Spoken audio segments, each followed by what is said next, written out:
6 సంవత్సరాల తర్వాత junior NTR solo హీరోగా వస్తున్న చిత్రం కావడంతో దేవరపై అంచనాలు భారీగా ఉన్నాయి.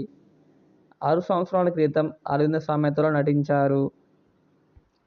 తర్వాత 'త్రిబుల్ ఆర్' సినిమాలో రామ్ చరణ్తో కలిసి చేశారు. దేవరకు కొరటాల శివ దర్శకుడు. దీనికి ముందు శివ చేసిన 'ఆచార్య' ఫ్లాప్ కావడంతో యంగ్ టైగర్ అభిమానులకు ఈ విషయం భయపెడుతుంది.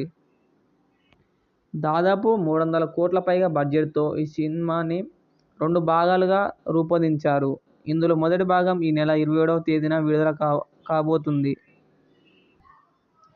ఇంత బడ్జెట్తో పెట్టిన చిత్రం విజయం సాధించాలంటే డబ్బులు రికవరీ బాగా ఉండాలి. ఏరియాల వారీగా బిజినెస్ కూడా బాగానే జరుగుతుంది. సినిమా మీద రోజు రోజుకు హైప్ పెరుగుతుంది.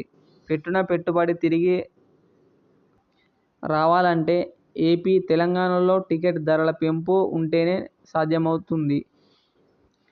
దీనికి ముందు విడుదలైన 'కల్కి' చిత్రానికి కూడా టికెట్ ధరలు పెంచుకునేందుకు 2 ప్రభుత్వాలు అనుమతి ఇచ్చాయి. అయితే దేవర చిత్రం జూనియర్ ఎన్టీఆర్ది కావడంతో వివిధ రాజకీయ కారణాల నేపథ్యంలో ఈ సినిమాకు టికెట్ ధరలు పెంచుకునేందుకు అనుమతులు వస్తాయా రావా అనే సందేహం నెలకొంది.